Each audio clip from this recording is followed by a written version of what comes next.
दोस्तों, मेरा लक्ष्य है कि कल शाम 5 बजे जब आप यहां से जाए तो आप ये कहने की स्थिति में हो कि ये बिजनेस बहुत आसान है और मैं इसे कर सकता हूं। मैं जानता हूं कि मुझे क्या करना है और मैं वो करने वाला हूं। दोस्तों, हम आप सबको धनवान बना देखना चाहते हैं। आपका प्रभाव औरों पर शानदार हो, यही हम चाहते हैं। मैंने शुरुआत में ही आपको बताया था कि किस तरह के कपड़े पहनने चाहिए और सही ड्रेसिंग सेंस क्या होता है। महिलाओं से मैं कहूंगा कि आपके लिए कौन सा ड्रेस सही है, यह जानने के लिए आप डायमंड लेडीज के पहनावे को देखिए। कई सारी एमरल्ड और डायमंड लेडीज अब तक यह बखूबी जान चुकी है। इस बिजनेस में आप कभी भी किसी को फंक्शन में बेढंगे कपड़े पहनकर आते हुए नहीं देखेंगे। इस बिजनेस में शामिल महिलाओं के लिए किसी विशेष रंग के कपड़े पहनना जरूरी नहीं है। अच्छा, आप में से कुछ लोगों ने चिट्स पर अपने सवाल लिखकर मेरे पास भेजे हैं। चलिए मैं जल्दी से आपको इनके जवाब संक्षेप में दे देता हूं। पहला सवाल है, बिल, आप गुणी व्यक्ति है और अपने गुणों के जरिए आप हर समस्या का समाधान ढूंढते हैं, परंतु इस बिजनेस के लीडर्स नियमों को मानते हैं, ऐसा लगता है। गुणी बनने का क्या तरीका है? अच्छा सवाल है और जिसने इसे पूछा है वो मुझसे भी ज्यादा समझदार लगते हैं। मैं समझता हूं कि जिंदगी में सबसे अहम बात है कि आप अपने दोस्तों को कभी भी निराश न करें। जरूरत पड़ने पर मैं अपने दोस्तों के लिए खुद से भी ज्यादा लड़ सकता हूं। अगर मेरे ग्रुप से कोई आनाकानी करे तो मैं उसके लिए बहुत बुरा बन सकता हूं। मैं अपने ग्रुप की रक्षा हर कीमत पर करूंगा, क्योंकि इसे बनाने में मुझे सालों लगे हैं। आप भी अपने ग्रुप की सुरक्षा करेंगे और यह स्वाभाविक है। इस बिजनेस में हम सब एक हैं, किसी जाति या धर्म का भेदभाव किए बिना। यह बिजनेस दुनिया भर के लोगों को एक कर रहा है। इसमें हम किसी की भावना को ठेस नहीं पहुंचाते, बल्कि हम तो एक दूसरे की मदद करते हैं और एक दूसरे को सहारा देते हैं। जब भी आप किसी की बहुत ज्यादा परवाह करते हैं तो आप उसका मन दुखा सकते हैं या उसकी बहुत मदद कर सकते हैं। ये दोनों बातें एक दूसरे से बिल्कुल भिन्न हैं। याद रखिए कि आपको कोई भी ऐसी हरकत नहीं करनी चाहिए जिससे आपके दोस्तों की भावनाओं को ठेस पहुंचे। कामयाब होने के लिए उनका हौसला बढ़ाते रहना जरूरी है। मेरे जवाब के अंत में मुझे बस इतना ही कहना है कि मैं एक आम आदमी हूं, लेकिन मैं आपको बता दूं कि मैं जो भी कर रहा हूं उस पर मुझे पूरा भरोसा है। दूसरा प्रश्न है, मैं किताबें तेजी से नहीं पढ़ सकता, तो मैं अपने पढ़ने की गति को कैसे बढ़ा सकता हूं? इसका सीधा जवाब यह है कि अगर आप अपनी गति बढ़ाना चाहते हैं तो ज्यादा से ज्यादा किताबें पढ़ना शुरू कीजिए। जब आप ज्यादा पढ़ने लगेंगे तो अपने आप ही आपकी पढ़ने की गति बढ़ जाएगी। अगला सवाल है कि 1-on-1 प्लान दिखाने में कितना समय लगना चाहिए? इसका जवाब यही है कि जितना कम समय लगे उतना बेहतर है। मैं 20 मिनट में प्लान दिखाता हूं। मैं इस बात का ध्यान रखता हूं कि अगर शादीशुदा जोड़ा हो तो प्लान दिखाते वक्त पति पत्नी दोनों साथ हो। मैं शादीशुदा जोड़ों को प्लान उनके घर पर दिखाना पसंद करता हूं। मैं उनके घर से कब निकलूंगा, ये उनके सोचने के 5 मिनट पहले ही मैं उनके घर से चला जाता हूं। कई आईबीओस ऐसे हैं जो सोचते हैं कि प्रोस्पेक्ट पहली बार में ही प्लान देखकर यह सीख जाने चाहिए कि क्राउन एम्बेसडर कैसे बना जाता है। वे नए लोगों को इतना ज्ञान दे देते हैं जो वो हजम भी नहीं कर पाते। इसीलिए आपको सावधान रहना चाहिए। दूसरे लोगों के समय की कद्र करना जरूरी है और उनकी इजाजत लेकर उनके उपलब्ध समय अनुसार बोलना चाहिए। और अब अगला सवाल, बिल, कृपया पति पत्नी के रिश्ते के बारे में कुछ बताएं और एक दूसरे के प्रति उनके रवैये के बारे में भी बताएं। दोस्तों, मैं और मेरी पत्नी एक दूसरे के लिए पूरी तरह जिम्मेदार हैं। हमारे संबंध काफी बढ़िया है और सभी के बीच ठीक ऐसा ही होना चाहिए। हमारे बीच अहम की कोई लड़ाई नहीं है। भगवान की कृपा से मुझे एक अच्छी पत्नी मिली है। सच कहूं तो मैं जिंदगी में जो कुछ भी कर रहा हूं, उसके पीछे उसका बड़ा हाथ है। हमें एक दूसरे पर पूरा विश्वास है। हमारे बीच वर्चस्व की कोई लड़ाई नहीं है। एक पति का फर्ज है कि वो अपने परिवार की पूरी जिम्मेदारी ले। मेरे मामले में मैं और मेरी पत्नी दोनों जिम्मेदार हैं। पैगी मेरे जितनी ही जिम्मेदारियां लेती है। असल में मैंने और पैगी ने बिजनेस की एक साथ ही शुरुआत की थी और यह भी तय किया था कि कौन क्या करने वाला है। उदाहरण के तौर पर जब घर पर किसी का फोन आता है तो वही बात करती है। मैं सिर्फ फोन के पास बैठे होने पर ही बात करता हूं। मैं घर की बाहरी जरूरतों का ख्याल रखता हूं और वो घर की अंदरूनी चीजों का ख्याल रखती है। मैं हमारी गाड़ियों का ख्याल रखता हूं। अगर उसकी गाड़ी को देखभाल की जरूरत हो तो मैं ही उसकी जिम्मेदारी लेता हूं। तो पति पत्नी का रिश्ता आपसी समन्वय पर आधारित है। लेकिन कई बार कुछ ऐसा वक्त भी आता है जब एक मजबूत इरादों वाली महिला परिवार के लिए वरदान साबित हो जाती है। मेरी माता एक मजबूत इरादों वाली महिला थी जो परिवार की देखभाल करती थी, क्योंकि मेरे पिता को शराब पीने की लत थी। भगवान का लाख लाख शुक्र है कि मेरी माता के पास हिम्मत थी, क्योंकि उनकी हिम्मत के बिना मैं नहीं जानता कि हमारे परिवार का क्या होता। मेरी माता की आखिरी प्रसूति के दौरान उनका दायां पैर टेबल से नीचे सरक गया। डॉक्टर ने कहा कि उनकी नस को नुकसान पहुंचा है। 27 सालों तक तो उन्होंने इसकी पीड़ा सहन की। पहले 3 महीने तो वो अपनी जगह से हिल भी नहीं सकती थी और उन्हें बेड रेस्ट की सलाह दी गई थी। 27 सालों बाद एक्सरे निकालने पर हमें पता चला कि उनकी नस को नुकसान नहीं पहुंचा था, बल्कि उनकी कमर खसक गई थी। उनका हिप रिप्लेसमेंट ऑपरेशन किया गया। लेकिन इन 27 सालों में दर्द की वजह से उनकी कमर मुड़ गई। लेकिन इतना सब कुछ होने के बावजूद उन्होंने हिम्मत नहीं हारी और परिवार को एकजुट रखा। भगवान का शुक्र है कि इस दुनिया में हिम्मत वाली महिलाएं हैं और मैं हर हिम्मत वाली महिला की कद्र करता हूं।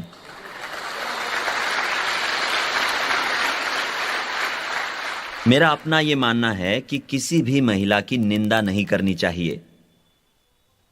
किसी भी पुरुष को शाम को घर लौटने पर अपने बच्चों की भी निंदा नहीं करनी चाहिए। अगर वो ऐसा करें तो इसका मतलब यह हुआ कि वो अपनी पत्नी की निंदा कर रहे हैं, क्योंकि वो पत्नी ही है जो उनकी अनुपस्थिति में घर का ख्याल रखती है। अगर पत्नी अच्छा खाना बनाए तो उसकी तारीफ जरूर करे, और अगर खाना अच्छा नहीं बना है तो चुप रहना ही बेहतर है, बजाय इसके कि आप उसे दुखी करें। यहां पर उपस्थित तमाम पतियों से मैं कहना चाहूंगा कि पत्नी को खुश रखने का आसान तरीका यही है कि आप उन्हें जरूरत से ज्यादा प्यार करें, उनका जरूरत से ज्यादा ख्याल रखें, उनकी जरूरतों का ख्याल रखें ताकि वो सुरक्षित महसूस करे और उनका आत्मविश्वास बना रहे। उनको भविष्य के बारे में निश्चिंत रखें। कई पुरुष अपनी पत्नी से बहुत कम बातें करते हैं। मैं आपसे दरखास्त करूंगा कि आप अपनी पत्नी से बात करने का समय निकालें ताकि वो सुरक्षित महसूस करें। मैं पति पत्नी के रिश्तों का विशेषज्ञ होने का दावा नहीं करता, लेकिन मैं पिछले 42 सालों से एक सुखी वैवाहिक जीवन बिता रहा हूं और इसीलिए ये सारी बातें मैं दावे के साथ कह रहा हूं। अगला सवाल है कि मैं भगवान से कैसे संवाद स्थापित करूं। मेरा जवाब होगा कि प्रार्थना के जरिए। मैं भी प्रार्थना के जरिए भगवान से संवाद स्थापित करता हूं और मैं ऐसा हर रोज करता हूं। भगवान से प्रार्थना के जरिए बातें करना बहुत जरूरी है। साथ ही आपकी ऑर्गेनाइजेशन में दूसरों से बातों के जरिए संपर्क बनाए रखना भी बहुत जरूरी है। मैं अपने शब्दों का सही चुनाव करता हूं। दोस्तों, आपकी ताकत आपके शब्दों में है। आपके बात करने पर ही निर्भर करता है कि किसी से आपका संबंध कैसा होगा। साथ ही इस बात का ध्यान रखना भी जरूरी है कि आप खुद से कैसे बातें करते हैं। इसी से आपका आत्मविश्वास बढ़ेगा। आपकी सारी ताकत, चाहे वो अच्छी हो या बुरी, आपके बात करने पर निर्भर करती है। अगर हम आपके घर की बात करें तो भगवान सर्वोपरि है। उसके बाद पति, उसके बाद पत्नी और उसके बाद बच्चे। कहने का तात्पर्य यह है कि आपके लिए सर्वप्रथम भगवान ही होने चाहिए। और अब इस अगली चिट पर जो सवाल है वो है, यदि पति पत्नी में से कोई एक नास्तिक हो तो भगवान की कृपा दृष्टि कैसे बनी रह सकती है?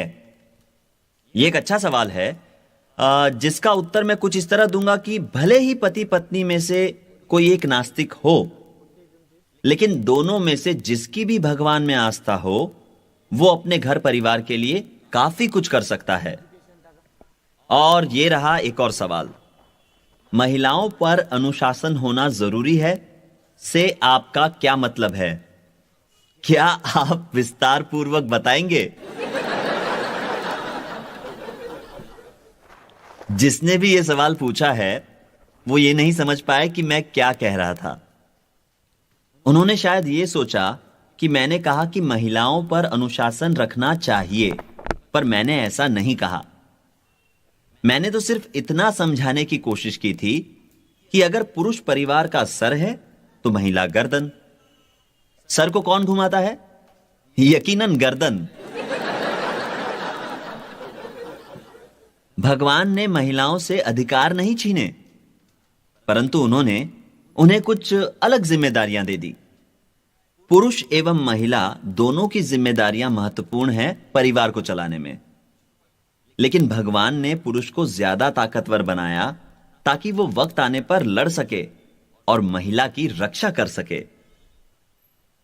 मुझे हाल ही में हमारे घर में हुई एक घटना याद आ रही है, जब एक अजनबी ने घर में घुसने की कोशिश की थी। मैं उस दिन जल्दी सोने चला गया था और पैगी किचन में कुछ काम कर रही थी।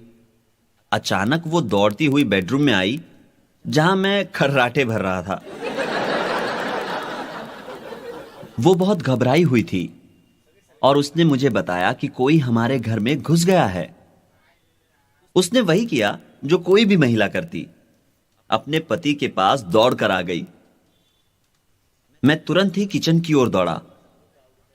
मैं अपने नाइट ड्रेस में ही था और बिना किसी लाठी या हथियार के ही किचन की ओर दौड़ा। हुआ यूं कि यह व्यक्ति हमारे घर के मुख्य दरवाजे पर तकरीबन आधी रात को आया। हमारे घर के मुख्य दरवाजे की दोनों तरफ खिड़कियां थी जहां से वो घर में झांक रहा था। तभी पैगी वहां से गुजरी। तो जब पैगी ने उस व्यक्ति को घर में झांकते हुए देखा तो वो घबरा गई। मैंने दरवाजा खोला और उस व्यक्ति को देखकर कहा कि 1 मिनट रुको, मैं अभी आया, और अपनी गन लेने लौटा। मैंने कहा कि मैं नहीं जानता कि तुम किस किस्म के पागल इंसान हो, लेकिन मैं तुम्हें सिर्फ 3 सेकंड का समय देता हूं। मेरी नजरों से दूर हो जाओ, वरना मैं तुम्हारे सर में गोली मार दूंगा। इसके बाद मैंने उस इंसान को कभी नहीं देखा। तो इस तरह मैंने पुरुष होने का कर्तव्य निभाया और पैगी ने महिला होने का। मैंने उस पर अधिकार नहीं जमाया, मैं उसकी रक्षा कर रहा था। अगर मैं पैगी की जगह होता तो कभी नहीं घबराता। मुझे याद है जब मैं मिलिट्री में था और एक दिन अचानक जब मेरी हेलीकॉप्टर नीचे जाने लगी थी तो मैं जरा भी नहीं घबराया था, लेकिन मेरा पायलट बौखला गया था। तकरीबन 8,400 फीट की ऊंचाई पर हेलीकॉप्टर का इंजन खराब हो गया था, और ऐसा जब भी होता है तो हेलीकॉप्टर नीचे जाने लगता है। बारिश हो रही थी और रात भी हो गई थी। काफी कम दिखाई दे रहा था, पर हम बच गए और मेरा हौसला डगमगाया नहीं। मैं मिलिट्री से कभी परेशान नहीं हुआ और ना ही कॉम्बैट से। ज्यादातर पुरुष ऐसे ही होते हैं। पुरुष ज्यादातर वही करते हैं जो वो करना चाहते हैं और उसके परिणाम की चिंता बाद में करते हैं, लेकिन महिलाएं कुछ भी करने से पहले ही घबरा जाती हैं। तो मुद्दे की बात यह है कि मैंने कभी भी पैगी पर शासन नहीं किया। हम 50-50 हैं। पुरुष को परिवार के मुखिया होने की जिम्मेदारी से मुंह नहीं मोड़ना चाहिए। पुरुष को इस बात का ध्यान रखना चाहिए कि वो परिवार का पूरा ध्यान रखे और इस बात का भी ध्यान रखे कि वो कभी भी कर्ज में ना हो। महिलाओं को कर्ज पसंद नहीं। दोस्तों, अगर आप इस बिजनेस को एक छोटे से सपने की तरह शुरुआत करते हैं और अपने सपने को खाद और पानी देते हैं, तो आप देखेंगे कि वक्त बीतने पर यह बड़ा हो रहा है। इस बिजनेस में मेरी कामयाबी का राज है कि मैंने कई लोगों से ढेर सारी बातें की हैं। मैंने कई लोगों को कामयाब होने का हुनर सिखाया है और इसीलिए मैं कामयाब हूं। यह सच है कि मैं इस व्यवसाय में औरों के मुकाबले ज्यादा समय से हूं। मैं आप लोगों से निवेदन करता हूं कि इस वीकेंड पर सीखी बातें याद रखें। मैं यहां कई बातें दोहरा रहा हूं ताकि आप भूल न जाए, लेकिन जब आप औरों को यह व्यवसाय सिखाए तो आपको मेरी बातों के हर शब्द को कॉपी करने की जरूरत नहीं है। खुद अपने शब्दों का इस्तेमाल करें और खुद की प्रतिभा बनाएं। प्लान पूरे आत्मविश्वास के साथ दिखाएं और अपने आप को इस बिजनेस में आगे बढ़ता देखें। अपने लक्ष्यों को लिखना और उन्हें रोज देखना जरूरी है। अपने लक्ष्यों को पेपर पर लिखकर फ्रिज या आईने पर चिपका दें। ऐसा करने से आप अपने दिमाग को प्रोग्राम करते हैं। दोस्तों, आज हमारे बीच हैं डॉक्टर गिरीश देसाई। वो एमरल्ड हैं और उनकी पत्नी भी एक डॉक्टर हैं। उन्होंने 28 साल तक पढ़ाई की अपनी डिग्री पाने के लिए। डॉक्टर गिरीश देसाई एक ट्रॉमा सर्जन है और इनकी विशेषता है इमरजेंसी मेडिसिन। लोगों को इनसे फायदा होता है इमरजेंसी रूम में और साथ ही इस बिजनेस में भी। डॉक्टर देसाई जानते हैं कि मेडिकल प्रैक्टिस से उनकी इनकम भले ही अच्छी है, फिर भी वे अपना भविष्य इसी बिजनेस से सुरक्षित करना चाहते हैं। भगवान न करे यदि उनके हाथ को कुछ हो जाए तो वे सर्जन के तौर पर काम नहीं कर पाएंगे, परंतु इस बिजनेस से उन्हें हर हाल में सहारा मिलेगा। डॉक्टर देसाई की सेल्फ इमेज बहुत अच्छी है क्योंकि वे एक डॉक्टर हैं। इस बिजनेस में होने का उनको गर्व है। ये 9 कोर स्टेप फॉलो करते हैं, ये सभी फंक्शंस अटेंड करते हैं, किताबें पढ़ते हैं और सारी सीरीज सुनते हैं। इस बात में कोई शक नहीं कि इस साल ये डायमंड बनेंगे।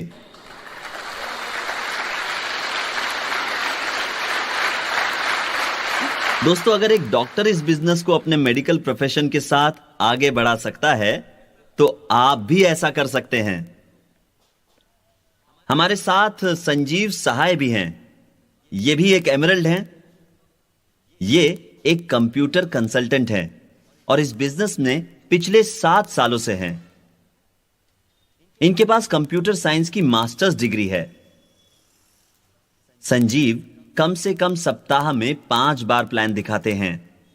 ये सभी फंक्शंस अटेंड करते हैं। ये बिजनेस के सभी उत्पादों का इस्तेमाल करते हैं।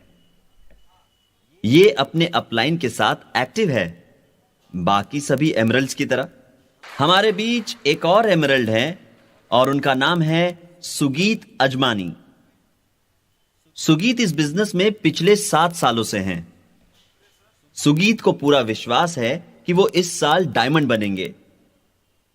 सुगीत लोगों को सप्ताह में 7 या 8 बार बिजनेस प्लान दिखाते हैं। इसका मतलब यह हुआ कि वो कई बार दिन में 2 बार प्लान दिखाते हैं। वे अपने अप्लायंस से काफी सजगता से जुड़े हुए हैं। इनके अप्लायंस इन्हें डिपेंडेबल और अकाउंटेबल मानते हैं। सुगीत को अपने डाउनलाइंस पर गर्व है। ब्रिट स्कूल को अटेंड करने से इन्हें अपनापन महसूस होता है। इन्होंने सारे ब्रिट स्कूल अटेंड किए हैं और ये हर साल यहां आते हैं, क्योंकि इनका मानना है कि यदि ये यहां नहीं आए तो कुछ खास चीजें इनसे छूट जाएंगी।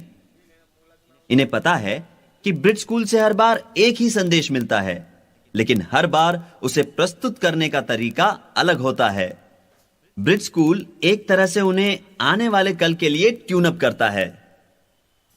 दोस्तों, हमारे साथ आज यहां कुछ महिला एमरल्ड्स भी उपस्थित हैं। ये भी बेहतरीन काम कर रही हैं। हमारे साथ है शैरन गोस्वामी, जिनका मानना है कि वो डायमंड और उससे आगे भी बढ़ेंगी। इनका मानना है कि इस बिजनेस के उत्पादों की गुणवत्ता सबसे अव्वल है और काफी किफायती है, अगर इनकी कीमत प्रति इस्तेमाल के हिसाब से निकाली जाए तो। दोस्तों, वास्तव में जापान में हमारे प्रोडक्ट्स को बेचने में दिक्कत आ रही थी, लेकिन किसी ने एक बहुत ही अच्छा सुझाव दिया और उसने कहा कि हम हर बॉक्स पर स्टिकर लगाते हैं जिस पर यह लिखा हो कि प्रति इस्तेमाल क्या कीमत है। इस सुझाव से काफी फायदा हुआ और बिक्री बढ़ने लगी। यह बिजनेस दिन ब दिन बढ़ते जा रहा है और हम कंप्यूटर और इंटरनेट के जरिए बहुत कुछ बहुत जल्दी कर पा रहे हैं। इस बिजनेस में कई शादीशुदा और कुंवारी महिलाएं हैं जो बहुत अच्छा काम कर रही हैं। दोस्तों, अगर आप सिर्फ प्लान दिखाएं, सारे फंक्शंस अटेंड करें, 9 कोर स्टेप्स करें, अगर आप स्वयं सारे प्रोडक्ट्स का इस्तेमाल करें, अगर आपके पास कस्टमर्स हों, अगर आप लोगों से ईमानदार रहे और अगर आप इस बिजनेस में शामिल लोगों की भलाई के बारे में सोचें, तो यकीनन कामयाबी आपके कदम चूमेगी। अगली एमरल्ड महिला जो यहां उपस्थित है, उनका नाम है पूर्णिमा देसाई। इन्हें पूरा विश्वास है कि अगले एफईडी तक ये डायमंड बनेंगी।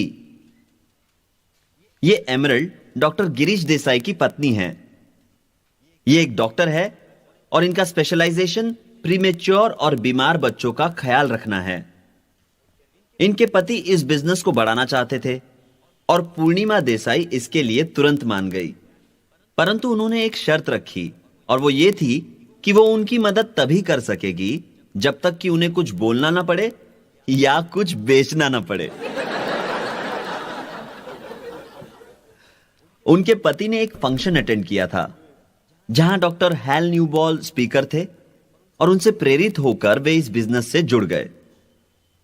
पहले पूर्णिमा और उनके पति ने यही सोचा कि वे इस बिजनेस में अपने दोस्तों और रिश्तेदारों को स्पॉन्सर करने के बाद इस बिजनेस को थोड़े समय में ही छोड़ देंगे, परंतु जब उन्हें पता चला कि यह बिजनेस उन्हें स्वतंत्रता दे सकता है, तो वे इस बिजनेस को आगे बढ़ाने में जुट गए।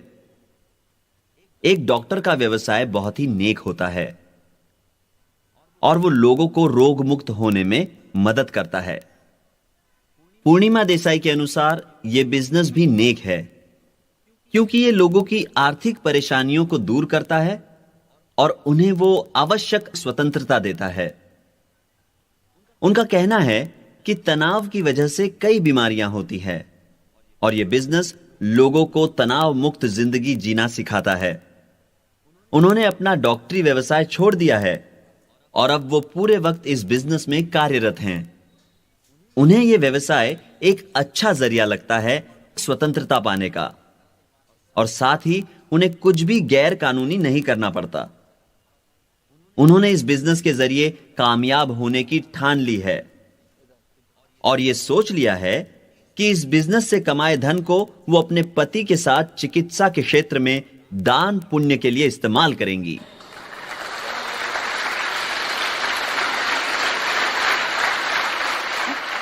हमारे साथ एक और महिला एमरल्ड है जिनका नाम है समीना भट्टाचार्य और वे कांकन भट्टाचार्य की पत्नी हैं। ये आज से 2 महीनों में डायमंड क्वालिफिकेशन में होंगी।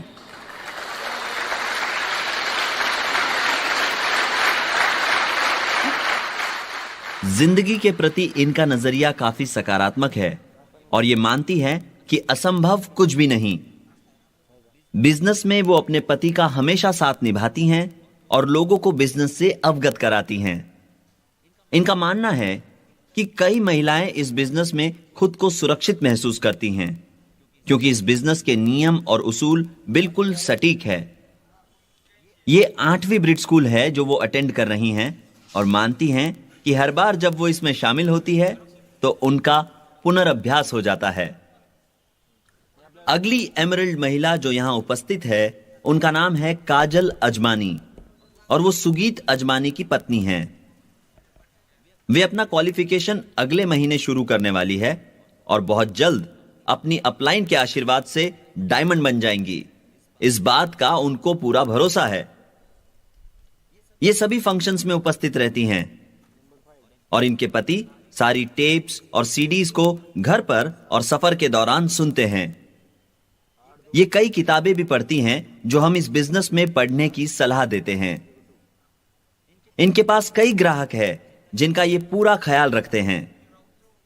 इन्हें प्रोडक्ट्स पसंद हैं और वे बिजनेस में शामिल कई लोगों को प्रोडक्ट डेमोन्स्ट्रेशन करने की सलाह देती हैं। ये बताती हैं कि प्रोडक्ट्स कितने किफायती हैं। ये अपने अप्लायंस की अच्छी विद्यार्थी हैं। काजल अजमानी एक कंप्यूटर कंसल्टेंट थी और इन्होंने अपनी नौकरी छोड़ दी। ये इस बिजनेस से बहुत खुश है क्योंकि अब इनके पास अपनी बेटी के लिए ज्यादा समय है और इन्हें अब अपनी बेटी को डे केयर सेंटर में भी नहीं छोड़ना पड़ता। दोस्तों, यह बिजनेस किसी भी महिला के लिए सबसे सुरक्षित पर्याय है। इस बिजनेस में शामिल लोग भरोसेमंद हैं। इस बिजनेस से बने संबंध हमेशा आपका साथ निभाएंगे। हमारे किसी भी मीटिंग, फंक्शन या सेमिनार में मदिरा का सेवन नहीं होता। यह एक मुख्य कारण है जिसकी वजह से महिलाएं इस बिजनेस में खुद को सुरक्षित महसूस करती हैं। इसी वजह से हमारे बिजनेस में काफी सफल महिलाएं हैं और कई तैयार है इसमें जुड़ने के लिए।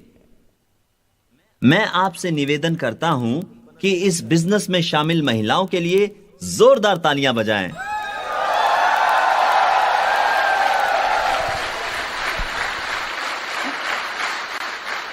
दोस्तों, यदि आप वो पाना चाहते हैं जिसकी चाह आपके मन में है तो जरूरी है कि आप अपने लक्ष्य लिख लें।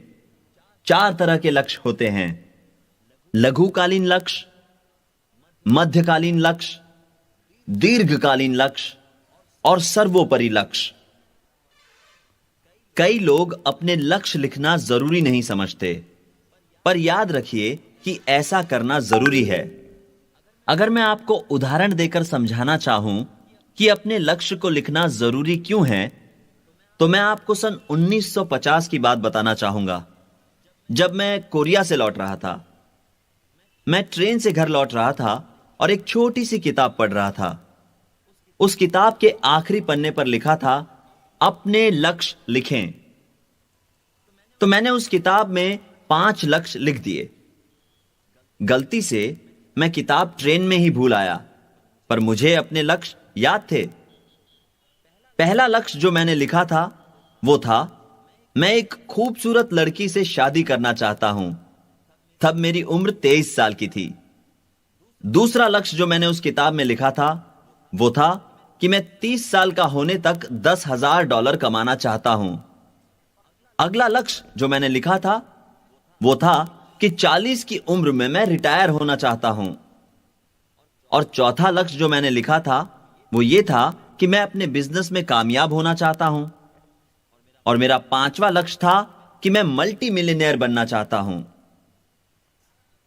मेरी मुलाकात पैगी से 1956 में हुई, जो मेरे लक्ष्य को लिखने के 6 साल बाद था। हमारी मंगनी दिसंबर में हुई और शादी जुलाई में। वो कॉलेज की ब्यूटी कॉन्टेस्ट विजेता थी और इस तरह मेरा पहला लक्ष्य पूरा हुआ। बाद में मैं रॉली चला गया और वहां सिटी मैनेजर का असिस्टेंट बनकर काम करने लगा। और जब मैं 30 साल का था तब मेरी आय थी $10,000 और उस वक्त मैं नॉर्थ कैरोलिना में था। मेरा तीसरा लक्ष्य था कि मैं 40 की उम्र में रिटायर हो जाऊं।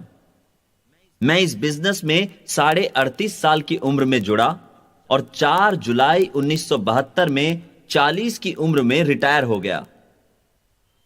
और यह तो आप सब जानते ही हैं कि मैं कैसे चौथा और पांचवा लक्ष्य तीसरे लक्ष्य की वजह से हासिल कर पाया। अपने लक्ष्य लिखने के बारे में कुछ खास बात है। इससे आपके मन को बिल्कुल सही दिशा मिलती है। आप जो भी करते हैं उसका नियंत्रण भगवान की अमूल्य देन से होता है, यानी आपके दिमाग से। दिमाग हर चीज को नियंत्रित करता है।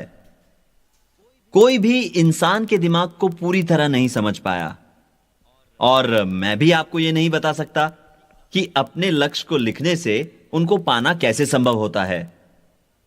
पर मैं इतना दावे के साथ कह सकता हूं कि यह संभव है। यदि आप लिखें तो इन्हें जरूर लिखें, अपने लक्ष्य लिखें। अब इस बिजनेस में आपका पहला लक्ष्य क्या होना चाहिए? 2500 पीवी एक अच्छा लक्ष्य है, 4000 एक अच्छा लक्ष्य है, डायरेक्ट बनना भी एक अच्छा लक्ष्य है। जब आप अपना लक्ष्य पा लें तो खुद को थोड़ा बहुत इनाम भी दे। मैं यह सलाह दूंगा कि आप लिखें कि क्राउन एम्बेसडर बनना आपका लक्ष्य है। डायमंड बनने का लक्ष्य लिखने में कोई हर्ज नहीं है, परंतु यह आपका सर्वोपरि लक्ष्य नहीं होना चाहिए। अगर ऐसा हुआ तो आप डायमंड पर ही अटक जाएंगे और इससे आगे नहीं बढ़ पाएंगे।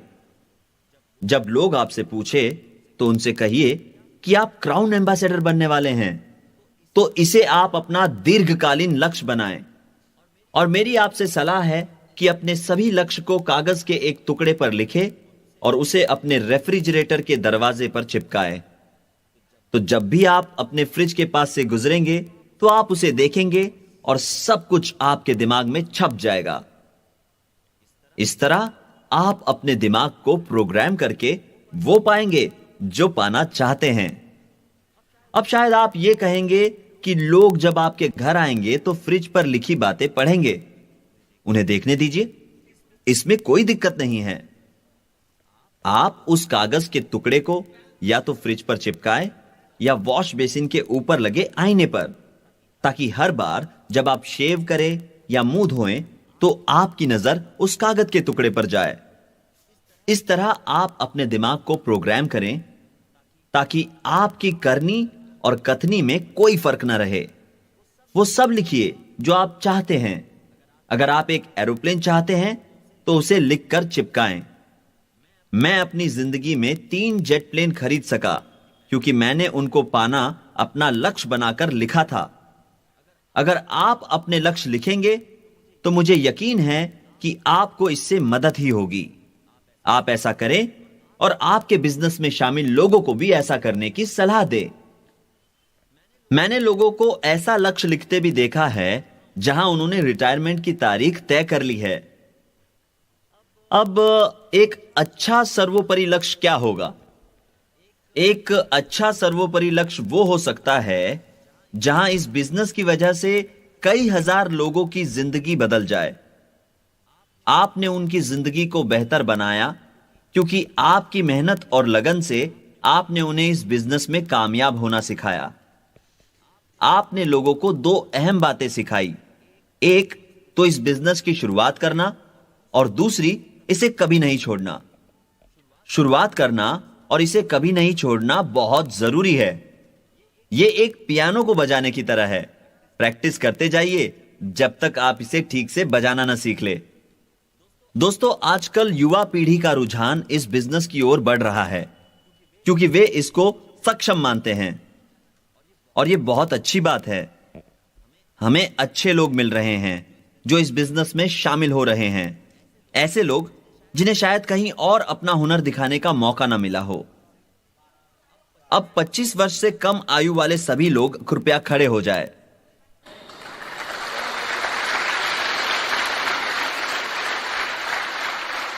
आप में से कोई भी पैदा नहीं हुआ था जब मैंने इस बिजनेस की शुरुआत की थी। शुक्रिया, कृपया बैठ जाएं। अब 45 की उम्र से बड़े लोग कृपया खड़े हो जाएं।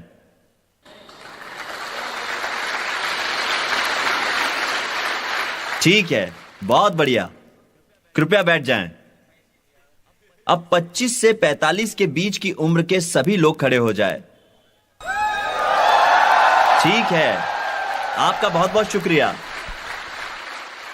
अब आपने स्वयं देखा कि 25 वर्ष से नीचे की आयु के लोगों की संख्या और 45 की उम्र से बड़े लोगों की संख्या लगभग एक जैसी है।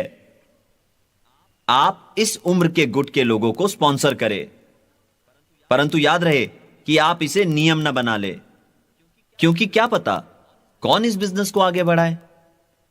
दोस्तों, हमने यह भी देखा है कि इस बिजनेस में जैसे जैसे वक्त गुजरता है वैसे वैसे आय भी बढ़ती है।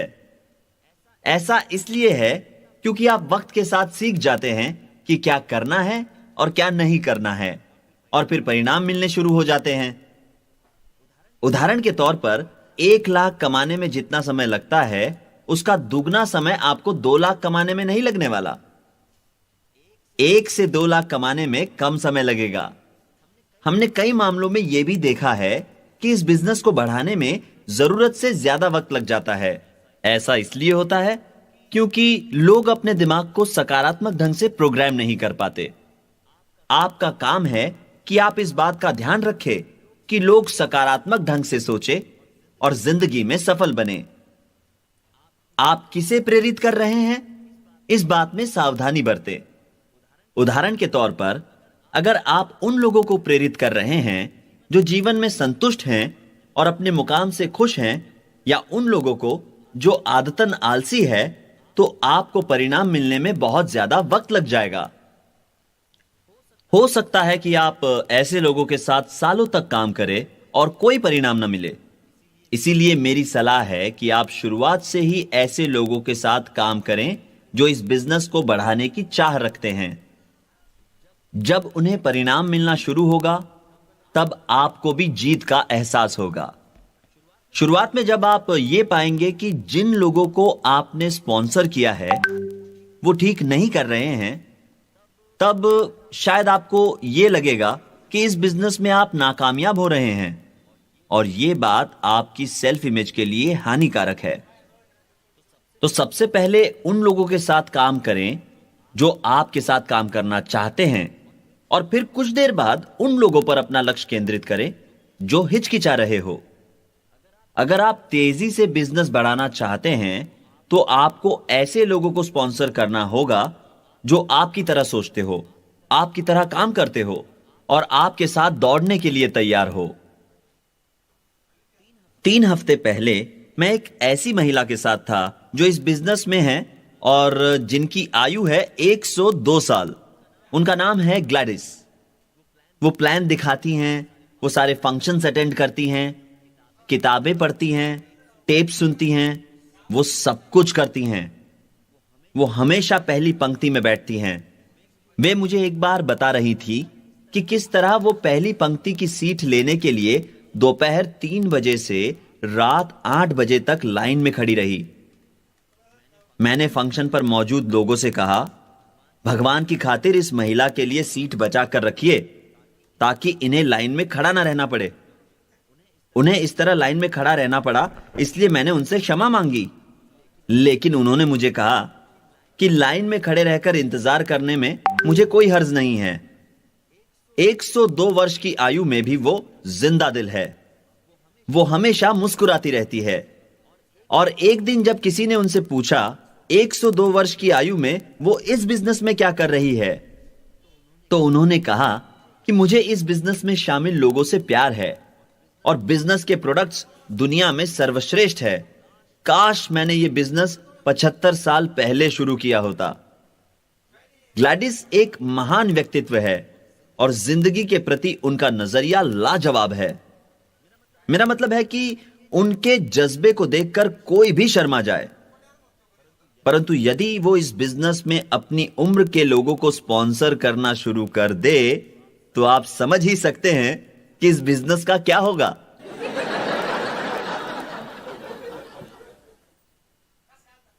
वो अपनी एक डाउनलाइन को बच्ची कहकर बुलाती है और उस बच्ची की उम्र है 87 साल।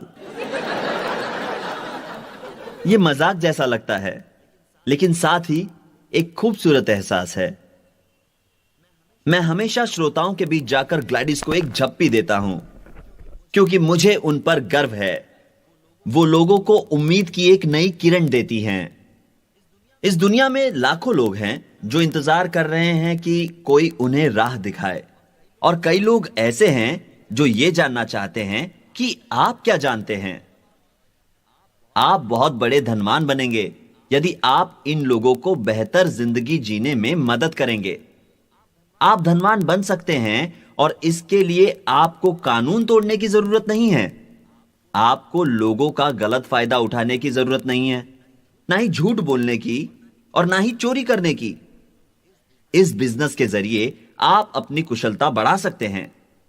आप अपनी जिंदगी का सही इस्तेमाल कर सकते हैं, ताकि इससे औरों का भी फायदा हो। आप इस बिजनेस से आर्थिक स्वतंत्रता पा सकते हैं। आप अपने खुद के बॉस बन सकते हैं और घर पर बच्चों के साथ वक्त गुजार सकते हैं। बस आप प्रोडक्ट्स का इस्तेमाल स्वयं करें, 9 कोर स्टेप्स करें, और कुछ ग्राहक हमेशा रखें। दोस्तों, आप अपना आत्मविश्वास बनाए रखें और खुद से कहे, मैं ये कर सकता हूं, मैं ये करके रहूंगा, और मुझे ये करने से कोई नहीं रोक सकता। मैं अपनी स्वतंत्रता पाके रहूंगा। मुझे आर्थिक सुरक्षा चाहिए। मैं इसे पाने के लिए कुछ भी कर सकता हूं। मैं कुछ भी गैर कानूनी या अनैतिक नहीं कर रहा हूं। मैं तो बस बढ़िया मेहनत कर रहा हूं, और वो भी पूरी ईमानदारी से। आपको अपने साथ इस बिजनेस में दौड़ने वाले युवाओं की ज्यादा जरूरत है। दोस्तों, अगर आप अपने बिजनेस को बढ़ाते हुए किसी 65 वर्ष की व्यक्ति को स्पॉन्सर करते हैं तो इसमें कोई हर्ज नहीं है। मैं ये नहीं कहता कि ऐसा मत कीजिए, लेकिन फिर भी यह पता लगाएं कि क्या उनका कोई बेटा है जो लगभग 28 साल के आसपास की उम्र का हो। आपको अपने साथ दौड़ने वाले युवाओं की जरूरत है। ऐसा भी हो सकता है कि जिस व्यक्ति को आप स्पॉन्सर करें वो 1 या 2 महीने में ही बिजनेस छोड़ दें, पर उसके छोड़ने से पहले शायद वो आपको एक ऐसे बेहतरीन व्यक्ति से मिला सकता है जो आज तक आपको अपने बिजनेस के लिए ना मिला हो। इसीलिए आपको अपनी पसंद और नापसंद को लेकर भी सतर्क रहना होगा। मैं जानता हूं कि ये दो तरफा बातें करके शायद मैं आपको उलझा रहा हूं, पर मैं ये उम्मीद करता हूं कि आप वो समझ रहे हैं जो मैं कहना चाहता हूं। जरूरी बस इतना है कि आप ऐसे लोग ढूंढे जो विश्वसनीय हो, भरोसेमंद हो और सीखने के लिए तैयार हो। जब आप इस बिजनेस में नए नए आते हैं तो आपका ऐसा मानना हो सकता है कि दोस्त और रिश्तेदार तो इस बिजनेस में आसानी से जुड़ जाएंगे, पर हमने कई सालों के तजुर्बे से यह पाया है कि रिश्तेदार आसानी से स्पॉन्सर नहीं किए जा सकते हैं। ज्यादातर रिश्तेदार आपको बचपन से जानते हैं, इसीलिए वो आसानी से आपकी काबिलियत पर भरोसा नहीं करते। वो आपको और कामयाबी को साथ साथ नहीं देख पाते। वे आपकी जिंदगी की सारी नकारात्मक बातें जानते हैं, और याद रखिए कि वे आप में नकारात्मक बातें ज्यादा ढूंढते हैं बजाय इसके कि आप में सकारात्मक बातें ढूंढें। पर जैसे जैसे आप इस बिजनेस में कामयाब होते हैं वैसे वैसे आपके प्रति उनकी राय धीरे धीरे बदलती है, पर इसमें काफी वक्त लगता है। तो ज्यादातर लोग जिन्हें आप स्पॉन्सर करेंगे वो आपके रिश्तेदार नहीं होंगे। वो होंगे आपके काम की जगह के सहयोगी, और शायद आपके दोस्त के दोस्त, या कोई जो कहे मुझे दिलचस्पी नहीं है लेकिन मैं ऐसे व्यक्ति को जानता हूं जिसकी दिलचस्पी हो, इत्यादि इत्यादि। इस बिजनेस की सबसे आसान बात है लोगों को स्पॉन्सर करना। अगली महत्वपूर्ण बात इस बिजनेस की यह है कि लोगों को इसमें सही शुरुआत करना आप सिखाएं। बहुत जरूरी है कि आप नए लोगों को शुरुआत से ही सही बातें सिखाएं, जैसे कि 9 कोर स्टेप्स, 3 पावर्स और 4 बेसिक्स। उदाहरण के तौर पर यदि मैं किसी महिला को स्पॉन्सर करता हूं तो मैं आपको बताना चाहता हूं कि मैं उनसे कहां मुलाकात करूंगा। मैं कभी भी ऐसी कोई हरकत नहीं करूंगा जो अव्यावसायिक लगे। यहां उपस्थित सभी पुरुषों से मेरी यह सलाह है कि आप अकेले कभी भी किसी महिला के साथ कार में न जाएं। भले ही आपके इरादे नेक हो, लेकिन लोगों को बातें बनाने में ज्यादा वक्त नहीं लगता और ऐसी बातों से आपके बिजनेस पर गहरा असर पड़ सकता है। तो ऐसी नौबत आने से आपको हर हाल में बचना है। अगर आप शादीशुदा नहीं हैं और किसी महिला को स्पॉन्सर करते हैं, तो इस बात का ख्याल रखें कि मीटिंग्स में और भी लोग मौजूद हो। हमेशा लोगों को बताएं कि हमारा बिजनेस कितना सम्मानजनक है। अगर आप इस बात को गंभीरता से नहीं लेते हैं, तो इससे आपकी विश्वसनीयता एक ही क्षण में नष्ट हो सकती है। दोस्तों, जब मैं किसी शादीशुदा जोड़े को स्पॉन्सर करने के बारे में सोचता हूं, तो सबसे पहले यह पता लगाता हूं कि वे इस बिजनेस को लेकर कितने गंभीर हैं। अगर वे गंभीरता से इस बिजनेस को बढ़ाना नहीं चाहते हैं, तो मैं भी उनकी मदद करने के बारे में गंभीरता से नहीं सोचता हूं। वे जो खुद को प्रेरणा देते हैं, ऐसे लोग ही इस बिजनेस में सफल साबित होते हैं। जब कोई प्रेरित होता है, तभी वो दूसरों के लिए सही मिसाल बनकर दिखाता है। सफल व्यक्ति हमेशा लोगों से बात करने को तैयार रहते हैं और हमेशा लोगों को सिखाने के लिए भी तैयार रहते हैं। सफल व्यक्ति हमेशा मुश्किलों पर जीत हासिल कर आगे बढ़ते हैं। जब कोई स्वप्रेरित होता है, तो उसे पूरा यकीन होता है कि वो जिंदगी में सही दिशा में आगे बढ़ रहा है। जब कोई व्यक्ति स्वप्रेरित होता है, तो वो जिम्मेदारियां निभाता है और जिंदगी की चुनौतियां स्वीकार करता है। जब आप मुझे सुनेंगे, तो आपको पता चल जाएगा कि मैं दृढ़ हूं, मुझे खुद पर भरोसा है। जब मैं कदम आगे बढ़ाता हूं, तो पूरी ताकत और अधिकार के साथ बढ़ाता हूं। आपको भी पूरे विश्वास के साथ अपनी कमजोरियों को ताकत में बदलना चाहिए। दोस्तों, सफल व्यक्ति अपना व्यवसाय कभी नहीं छोड़ते। वो कभी भी क्विट नहीं करते। वे चुनौतियों का सामना करते हैं और नकारात्मक बातों का सामना कर सफलता का स्वाद चखते हैं। क्या आप जानते हैं कि अखबार कैसे चलते हैं? वे दुनिया की नकारात्मक बातों पर चलते हैं। उदाहरण के तौर पर, जब आप अखबार पढ़ते हैं, तो ज्यादातर खबरें होती है किसी ने किसी का खून कर दिया, या किसी ने किसी को ठग लिया, या ऐसी ही कुछ खबरें। ये सारी नकारात्मक बातें हैं। आप अखबार में बहुत कम अच्छी बातें पाएंगे। ये टेलीविजन के मामले में भी होता है। टीवी सीरियल्स कैसे चलते हैं? नकारात्मक बातों पर।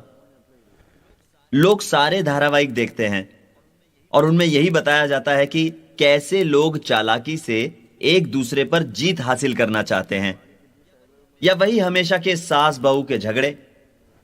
यहां भी सब कुछ नकारात्मक होता है। लेकिन हमारे बिजनेस में कुछ भी नकारात्मक नहीं है। हमारी मीटिंग्स में मदिरा नहीं होती। यह एक कानूनी और सम्मानजनक बिजनेस है। इसीलिए हमारा बिजनेस किसी भी जर्नलिस्ट के लिए खबर नहीं बनता, ना ही अखबार में और ना ही किसी दूसरे मीडिया में। अगली बात यह है कि हर सफल व्यक्ति सपने जरूर देखता है। इसमें कोई शक नहीं है कि जो लोग आपके सपनों को चुराने की कोशिश करते हैं, वो अपनी जिंदगी में अब तक कुछ भी हासिल नहीं कर पाए हैं। तो सफल व्यक्ति कभी भी किसी को अपने सपने चुराने नहीं देता। भगवान ने हमें सपने देखने का अनोखा तोहफा दिया है। भविष्य वर्तमान से बेहतर हो सकता है। भविष्य भूतकाल से बेहतर है, क्योंकि आपके भूतकाल से आपने सीख ली है। यह बहुत जरूरी है कि आप ऐसे लोगों के बीच रहे जो आपको हिम्मत दें, आपका हौसला बढ़ाएं, बजाय ऐसे लोगों के जो आपका सपना चुराने की कोशिश करते हैं।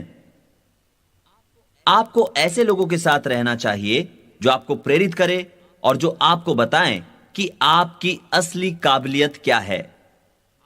आपको यह सुनकर हैरानी होगी कि भगवान ने आपको ऐसा दिमाग दिया है जो 20,000 ट्रिलियन यानी कि 20,000 खरब कैलकुलेशंस प्रति सेकंड कर सकता है। आप शायद कहे कि मैंने कभी नहीं सोचा कि मेरा दिमाग इतना कुछ कर सकता है। मैंने कभी इसका इतनी हद तक इस्तेमाल ही नहीं किया। याद रखिए दोस्तों, अगर आप बड़ा सोचेंगे तो आप अपने दिमाग का सही इस्तेमाल करना भी शुरू कर देंगे।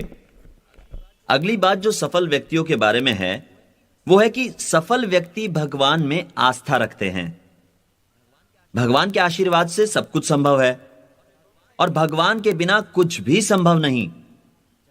जब भगवान का साथ हो तो आप वो सब कर पाते हैं जो करने का आपने कभी सोचा भी ना हो। मेरा अपना यह मानना है कि भगवान चाहते हैं कि हम एक दूसरे की मदद करें और एक दूसरे का हौसला बढ़ाएं, और हमारा जीवन ऐसा होना चाहिए कि उससे औरों का भी भला हो। दोस्तों, जीत एक निर्णय है जो आप लेते हैं। एक बार आप इस बिजनेस से जुड़ जाएं तो दो बातें बहुत महत्वपूर्ण हैं। पहली ये कि बिजनेस को सही ढंग से और एकाग्रता से आगे बढ़ाएं, और दूसरी, कभी भी इसे ना छोड़ें।